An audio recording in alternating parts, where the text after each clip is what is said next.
Hey, and welcome back to my workshop.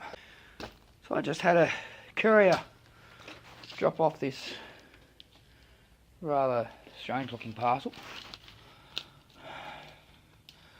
The upside is I know exactly what that is.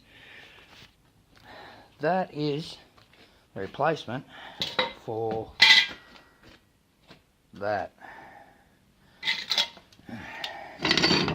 which you can't tell here, but is extremely bent in about 4 places. So fixing that, not going to happen. It was just easier, and for $200 for the entire kit, that's the axle, bearings, brake disc hanger, sprocket hanger, which I probably don't need because I got one there, but that's a 30mm or 25, whatever size that axle is. But I do have the sprocket there, so that will go onto the new axle once I clean it up a bit. That's a bit sort of, yeah, right, no. And everything is in that box, including keys for the keyways, all the nuts, bolts, washers, everything. I have, obviously, the wheels here. There's one there, there's one over there. They're fine. Tyres, nah, not so much. But all that is off this. I bought this about a year ago. I paid $100 for this in as-is condition. That is with the axle from inside, and that's not the motor that came on it. That's the engine that was on it. So as you can see, the side cowl, and that is missing. That's as it was when I bought the go-kart. So I mean, it appears everything's there, including, I mean, here's the power switch, but the cowl's missing, the starter cowl. So, and that didn't exactly sound good.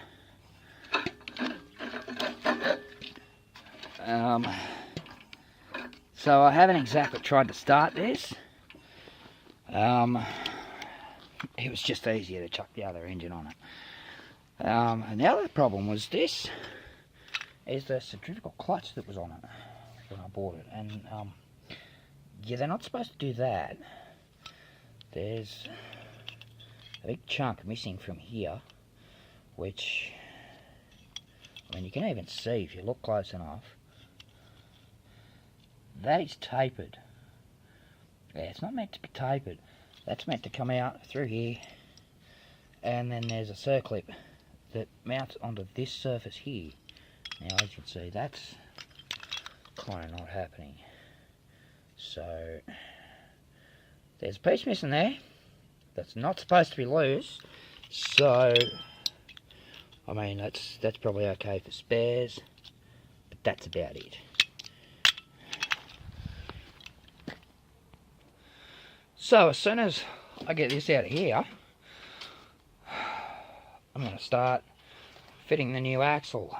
Now, it even comes with, the new axle comes with new bearing hangers, which hang off the bottom, obviously. They're just there for safekeeping. But here's the thing. I'm not sure where the keyways are in the axle as compared to, well, the sprocket and the brake disc go. So I may end up having to do some, well, not major reconstruction on this, but I may need to cut all this and move the engine one way or another. I may need to move the brake disc one way or another. All that remains to be seen yet. First thing I need to do is get it out of here. Alright, let's crack into this.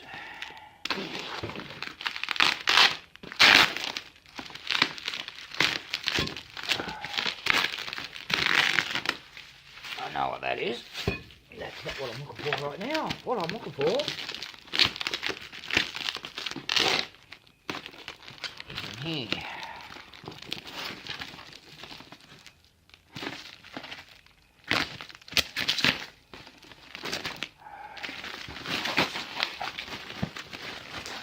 Oh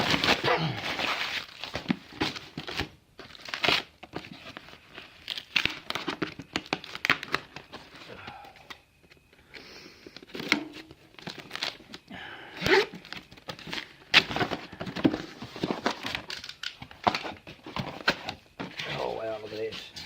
Okay. Mouse pad. Courtesy of CPR, Cut Price Racing, CPR Kart Parts. Local to Brisbane.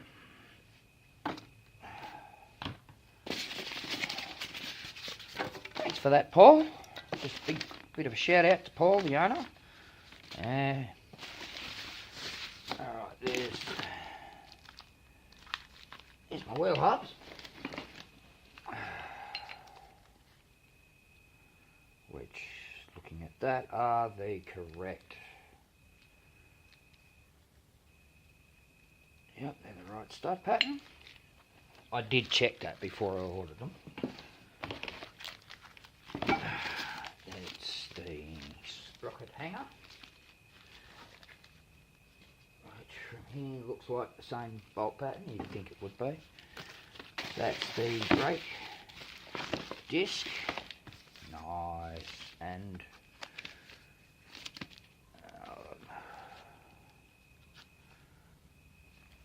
hanger. Yep, sorry about that. And I would think these would be the bearing kits.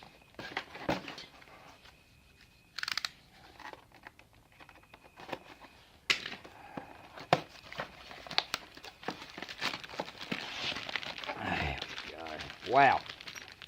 Now that's a big bearing. So here's what I'm thinking. That ain't going to be the same size as the old one.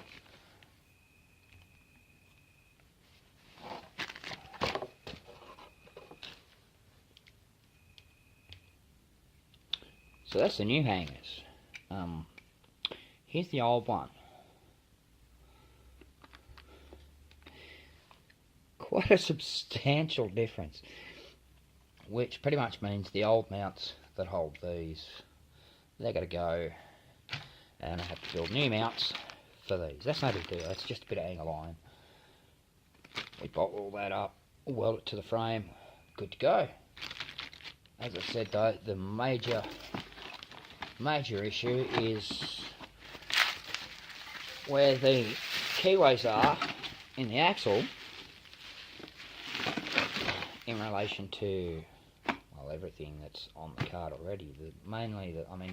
There's obviously one in each end. There's two intermediates, one for obviously the sprocket, one for the brake disc. They are going to be off from where the old ones are on the cart. I'm pretty certain of that. But we'll get to that.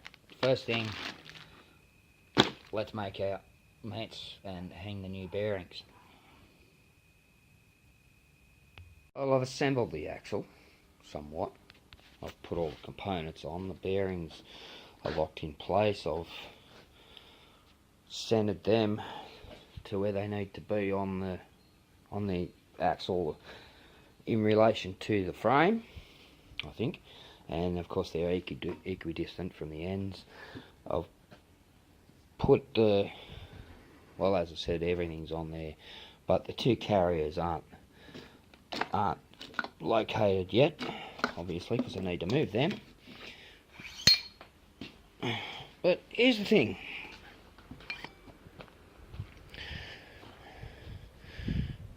Put that on there.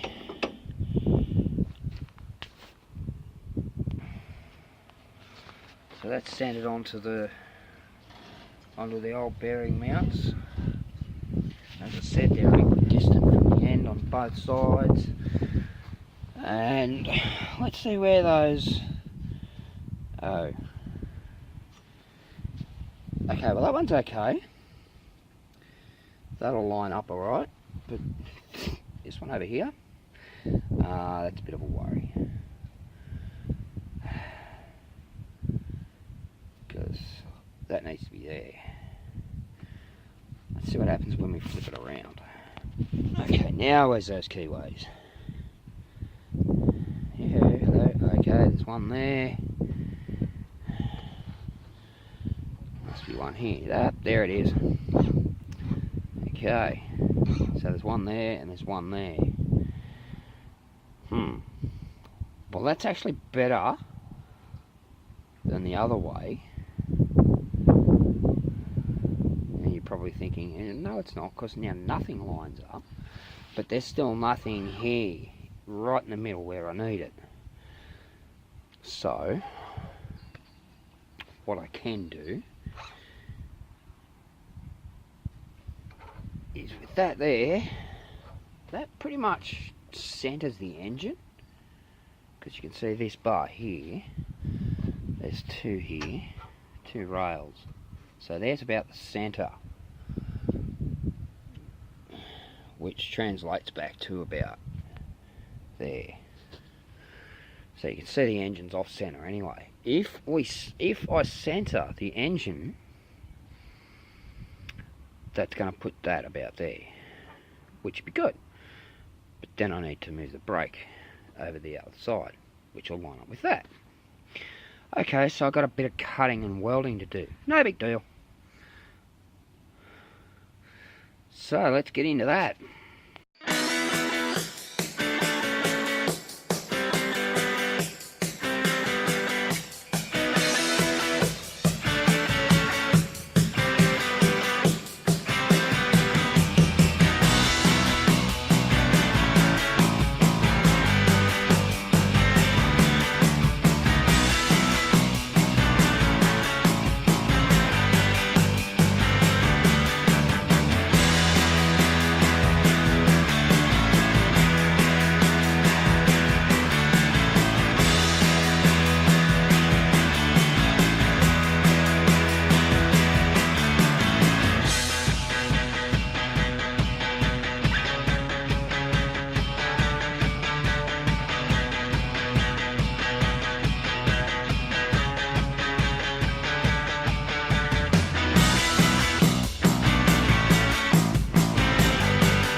So it's probably a good thing I did start doing this, because when I cut the engine plate off, I noticed, see this? That black line through there? That's a crack. So it doesn't go all the way around, it's not underneath, but it goes down to about, well, there. So yeah, that's quite significant. So I'm going to have to clean that up and re-weld that, and of course I'll have to weld this piece back in. I'll get it in there somehow. It kind of fits well, sort of. But also off camera, I took the caliper off the bracket and turned it around, and I noticed pretty much it's seized, which doesn't surprise me. I mean, look at it. Someone, last time this thing was painted, obviously they just painted it because everything is white. Even, notice in the back there, big chunks of dirt and clay there, and yeah, that's just been painted over too. So these things are, this thing is choked up with lots of gunk. the pins in there, which can't get enough light in there. There's a pin down here. This arm pushes, when you push the brake, it pushes that pin in, which pushes the pad in. They seem like they're seized, or at least one of them is. So yeah, I'm going to have to pull that caliper completely apart, clean it all up, rebuild it, do whatever I need to do. The upside is, apart from the pads themselves, there's no consumable parts in there. So there's no, because it's a mechanical, there's no seals, nothing. It just pull it apart, clean everything, put it all back together. So off camera, I'm going to go ahead and fix this crack, weld that piece in, clean up some material so that I can weld to it, and then we'll come back and see where we're going.